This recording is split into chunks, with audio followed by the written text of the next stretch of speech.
On this episode, I want to talk about Christmas stress. And look, I've got a little one, but I've only got one. And I don't go nuts over Christmas and all of that as much as my mum did when we was kids.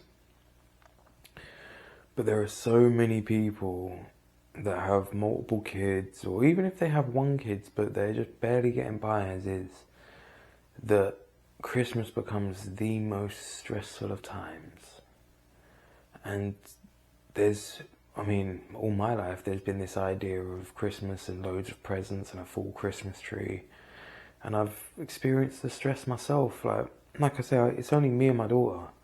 And I still stress about making sure there's enough to fill on the base of the Christmas tree, this, that, and everything else. When realistically, I'm comparing that to a family of 5 filling a Christmas tree, when it's a family of 2. So the standards that I end up setting for myself, and that a lot of people will end up setting for themselves, are just unreasonable anyway. It's not to say that there won't be presents under the tree, this, that, and everything else, but ever since I became a dad, I kind of set a limit. So, for a little bit of context, my daughter came along in August, and my mum passed away in the following July. So just before my daughter turned 1. And after that, I was cleared out the family home, and obviously we'd lived there for 30 years, nearly anyway. And clearing out all of the toys that my mum had worked hard to get us over the years and stressed about, and really kind of made me think about how I wanted to approach things with my daughter. So I started to say, cool, whatever your budget is for birthdays, Christmas, etc., I'm going to half it, and half goes on presents and half goes into savings. Because I literally see me chucking away 30 years of my mum's hard work because it was either broken, tatty, we didn't want it, or whatever else. It was just toys and rubbish by that point, cluttering the way. And I don't want to do that for my daughter. But there's going to be so many people that have their own stresses where their kids want items that, quite frankly, have just got more and more expensive these days. And I don't know how my mum did it. She had 4 kids, and she was a single parent, and obviously all of us wanted different things, and she done her utmost to make sure we all had a nice Christmas. That's not just on one front, that's on 4. So hats off to all of the single parents, or all of the parents out there that manage to make it happen every year, because it's not easy, and they don't always take the credit for it. And a lot of people put themselves in even more stressful situations than that. Probably the amount of people taking out loans and that for Christmas just so they can afford to get these expensive presents that their kids want, just so their kids can be happy. It's hard because you don't want to disappoint your kids, but they don't understand that new console or that new phone or whatever is hundreds, sometimes even thousands of pounds. And for most of us, that's time out of their lives.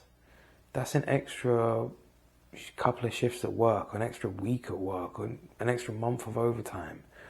Whatever it is, somebody's got to pay the piper along the way. And unfortunately, our kids don't always understand that. For me, I started to realise that at a fairly young age, but it still didn't stop me wanting things. And my mum, bless her, she's still done her utmost to make it happen. But I think there's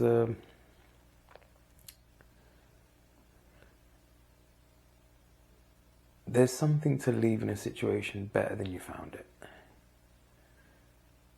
So if I can do better with my daughter than my mum done with me, And I'm never saying my mum done a bad job. I will always owe everything to my mum. But you can always improve. So if she done a great job with me and I do a great job with my daughter, then that's only going to pay forward even better onto her. So I always look back and look at how I can do these things better. And like, I see every year how my mum's stressed about Christmas. And quite frankly, I don't want to be like that. I don't think anybody wants to be like that. Like, being a parent ain't always easy anyway. Like, especially when most of the time we're living in a financial crisis.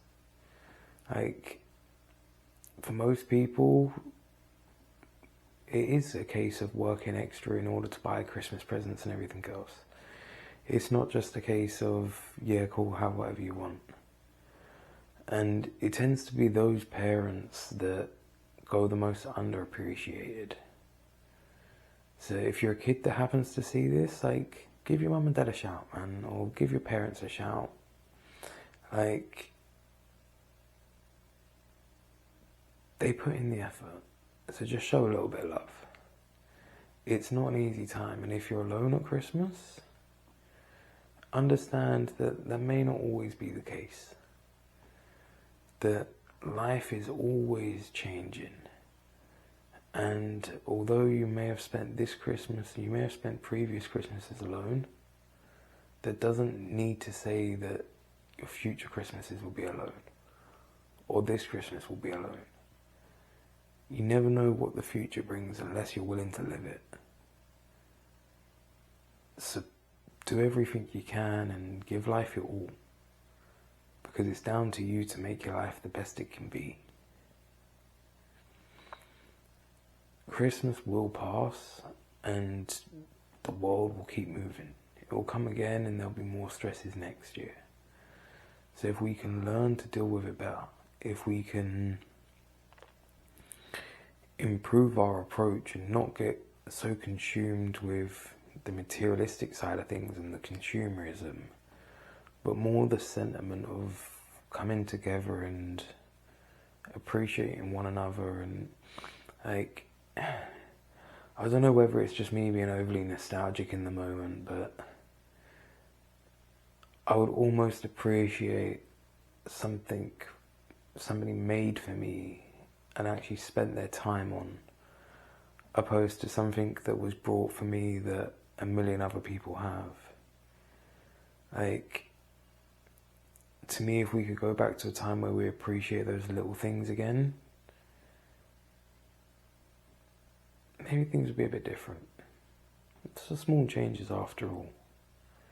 Make enough of the small changes and you'll see a big difference. But look, I'm going to end this one out with saying, do your best to manage your expectations. Like, it's only a day after all. Your kids will be happy, and if they're not, they need to learn to appreciate things.